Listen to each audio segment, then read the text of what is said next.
Assalamualaikum warahmatullahi wabarakatuh. Alhamdulillah kembali saya Hilbram Dunar bisa menemani Anda. Kita sama-sama di Tafsir Al-Misbah dan tentunya bersama Pak Quraish Shihab. Assalamualaikum Pak Quraish. Waalaikumsalam warahmatullahi. Dan juga saya ingin menyapa untuk Bapak dan Ibu yang sudah hadir dari Majelis Ta'lim Lentera Hati dan Majelis Ta'lim Aneks 6. Assalamualaikum warahmatullahi wabarakatuh. Terima kasih kehadirannya. Nanti Anda punya kesempatan bertanya langsung pada Pak Quraish. Baik, pada kesempatan kali ini kita akan membahas mengenai surat Hud yang akan dimulai dari ayat ke-96. Ini menceritakan kisah Nabi Musa ya dan pengikut Fir'aun. Lebih lanjut karena ini ceritanya sangat menarik, saya persilahkan Pak Quraish. Baik, bismillahirrahmanirrahim. Kita episode yang lalu itu berbicara tentang Syuaib, Nabi Syuaib, ya kan? Kali ini berbicara tentang Nabi Musa dan Fir'aun.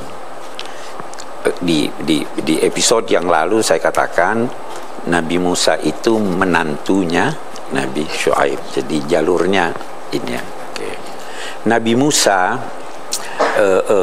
hidup di Mesir, dibesarkan dalam istana Fir'aun. Fir'aun itu adalah gelar dari pemimpin tertinggi di Mesir. Jadi Fir'aun itu bukan nama, gelar. Kita di Indonesia pemimpin tertinggi kita namanya Pak SBY. Kedudukan itu beliau sekarang digelar presiden. Ada pemimpin tertinggi satu negara digelar sultan. Betul. Ada raja.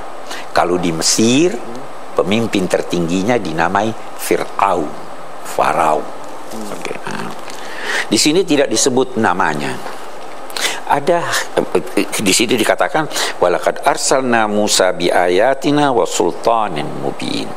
Sungguh kami telah mengutus Musa membawa tanda-tanda kebenaran kami atau ajaran-ajaran kami dan sultan. Sultan ini pada mulanya berarti kekuasaan. Beda-beda penafsiran ulama menyangkut apa yang dimaksud kami utus Nabi Musa membawa ajaran-ajaran kami dan sultan. Ada yang berkata dan mukjizat. Ada yang berkata Nabi Musa diberi wibawa yang menjadikan orang yang melihatnya, orang yang mendengarnya itu terkagum atau takut padanya. Apapun, diutus kemana? Ila Fir'aun wa mala'ihi, kepada Fir'aun.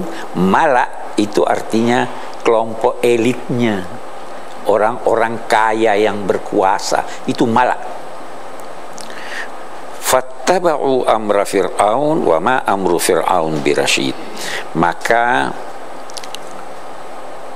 orang-orang yang berkuasa ini, kelompok elitnya ini mengikuti secara bersungguh-sungguh perintah atau kebijakan Fir'aun, padahal perintah dan kebijakan Fir'aun itu bukanlah perintah atau kebijakan yang baik dan bijaksana. Satu hal dulu, ada ulama berkata begini, ini kan kita semua kisah-kisah ya. Oke. Ada rumus di kalangan sementara ulama.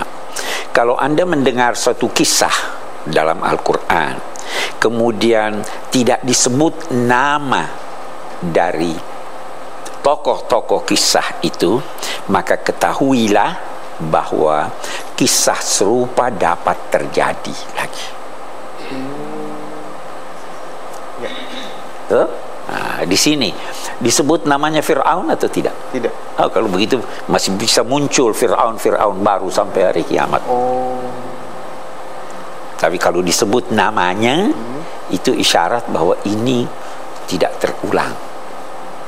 Di dalam Al-Quran ada disebut nama sahabat. Falamma qadha Zaidun minha wataran. Itu Zaid pernah kawin dengan seorang wanita. Zaid itu anak angkat Nabi. Kawin dengan Zainab, dikawinkan oleh Nabi, cerai. Nabi kawin dengan bekas anak angkatnya. Itu dan beliau Nabi dikawinkan langsung dari Tuhan tanpa upacara, tanpa pesta, tanpa saksi dan sebagainya. Itu tidak mungkin terulang lagi karena disebut namanya. Itu ada pendapat ulama seperti itu. Baik, kita kembali. Jadi mereka mengikuti secara bersungguh-sungguh perintah atau kebijakan Fir'aun, padahal perintah dan kebijakan Fir'aun bukanlah sesuatu yang benar, bukanlah sesuatu yang bijaksana.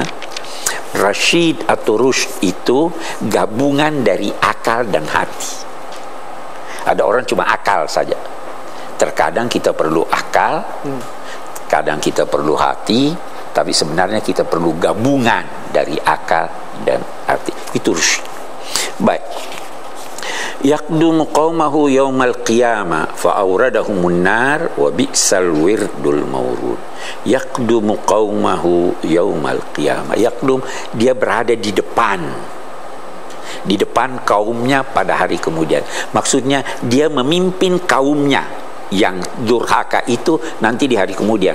Di dunia ini memang dia sudah pimpin, tapi di akhirat nanti dia juga akan tampil di depan kaumnya yang mengikuti dia, itu mengikuti dia dari belakang. Fa'auradahumun nar, maka dia Fir'aun ini mengantar mereka ke tempat yang paling buruk, yaitu neraka.